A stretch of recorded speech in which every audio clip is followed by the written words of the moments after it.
રાજકોટના સાપર ગામમાં આવેલી આ ગૌશાળા માત્ર ગાયો માટે આશરો નથી, પરંતુ ગૌ સેવા અને માનવતા માટે એક જીવન પ્રેરણા સ્ત્રોત બની છે.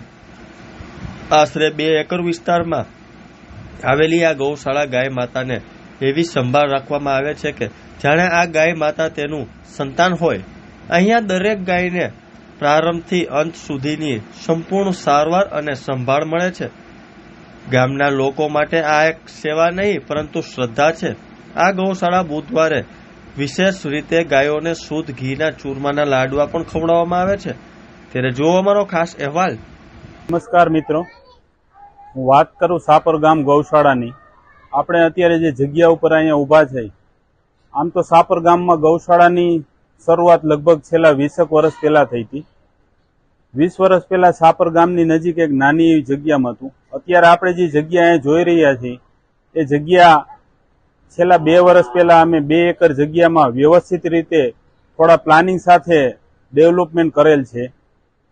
અમે જ્યારે આ જગ્યા નવી ડેવલપમેન્ટ કરતા હતા અને જ્યારે ગાયોની ગૌશાળામાં રાખવાની કે ગાયોની સેવા કરવાનું જ્યારે વિચાર્યું હતું, ત્યારે એક વસ્તુની નેમ લીધી હતી કે આપણી ઘરે જે રીતના ગાયોને કે અથવા અન્ય જે પશુ હોય અને જે આપણી ઘરે જે રીતના સાચવતા હોય એ રીતના આપણે સાચવી શકીને એટલી જ ગાયું, અને તો જ આપણે નવી જગ્યાએ મોટી જગ્યામાં ગૌશાળા વ્યવસ્થિત રીતે કરવાની છે.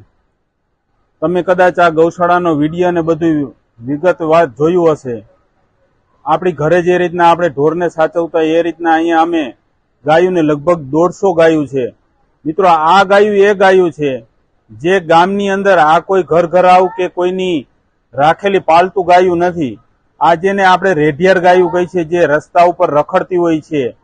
સાપર ગામની અંદર અમે ગામમાં જે રેસિડેન્ટ વિસ્તારમાં જે ગાયું રખડતી ફરતી હોય છે એ ગાયોને અમે મહિને, 1.5 મહિને, 2 મહિને કે અઠવાડિયે 10 દિવસે એને હંકારી અને ગૌશાળામાં લઈ આવી છીએ. એ ગાયોની અમે સેવા કરી છીએ. સાથે સાથે એક બીજો ઉદ્દેશ્ય એ પણ રાખ્યો છે. તમે આ ગૌશાળામાં જોશો તો જે ધણકૂટ છે ને એ એકદમ સારી ઓલાદનું અમે અન્ય સંસ્થા પાસેથી લઈ આવ્યા છે. એ ધણકૂટ રાખવાનો પાછળનો વિચાર એવો છે કે આ ગાયું થકી જે નવી એની ઓલાદ આવે ને તો ફરીથી પાછું એ કોઈ પોતાના ઘર માટે થઈને, અહીંયા ઇન્ડસ્ટ્રીઝ પણ એટલી બધી છે સાપર વેરાવળમાં, તો ઇન્ડસ્ટ્રીઝ ધારકો પણ પોતાને ગાયોના શોખીન હોય તો એ ગાયને પાછી લઈ જાય.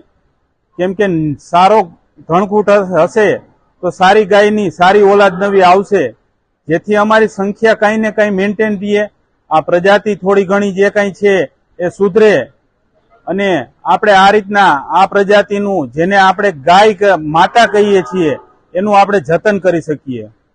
હું મારા ગામની તમને વાત કરું તો ખરેખર જે આ કાર્ય થઈ રહ્યું છે એ આભારી છે અહીંયા કામ કરતા સ્વયંસેવકો, ગૌ સેવકોને આભારી. સાપર ગામ છે મિત્રો, ઇન્ડસ્ટ્રીઝની સાથે જોડાયેલું ગામ છે.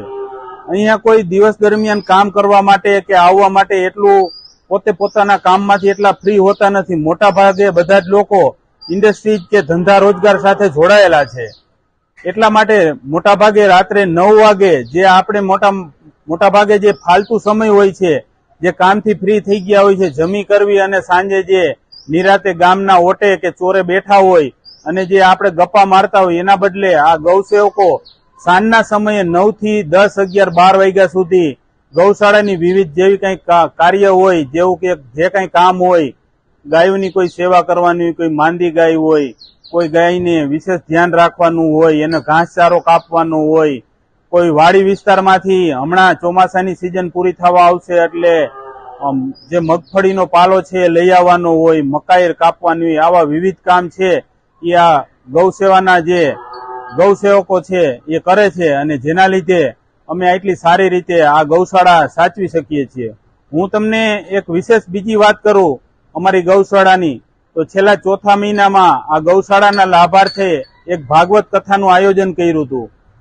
મને જણાવતા ખૂબ આનંદ થાય છે કે આ ભાગવત કથાના આયોજનમાં લોકોએ, ગામ લોકોએ અને ઇન્ડસ્ટ્રીઝના લોકોએ અમને ખૂબ સારો સહકાર આપ્યો, જેના થકી અમે એક સારું ભંડોળ ભેગું કરી શક્યા અને આ ગાયોની સેવા કરી શકીએ. અમારો વિચાર એવો છે ગાયોની સાથે સાથે કે જે અહીંયા જેને આપણે ખૂટિયા કહીએ છીએ, જે રખડતા હોય છે એના માટે પણ કંઈક કરી શકીએ. એ સિવાય સાપર ગામ પૂરતું નહીં પણ સાપર ઇન્ડસ્ટ્રીઝમાં પણ જે ગાયો ફરતી હોય છે, જે રખડતી હોય છે, પાછળની લગભગ 1-1.5 એકર બીજી જગ્યા છે, એ જગ્યા પણ અમે ડેવલપમેન્ટ કરવાનું ચાલુ કર્યું છે, જેથી ઇન્ડસ્ટ્રીની અંદર જે કચરો ખાય, ખરાબ કચરો ખાય, જે ઇન્ડસ્ટ્રીયલનું વેસ્ટ છે, પ્લાસ્ટિકથી પણ ખરાબ કચરો હોય છે, આવો કચરો ખાય અને જે ગાયો અહીંયા રખડે છે એ ગાયો માટે થઈને અમે કંઈક કરી શકીએ એના માટે થઈને આ બધા પ્રયત્ન કરી છીએ.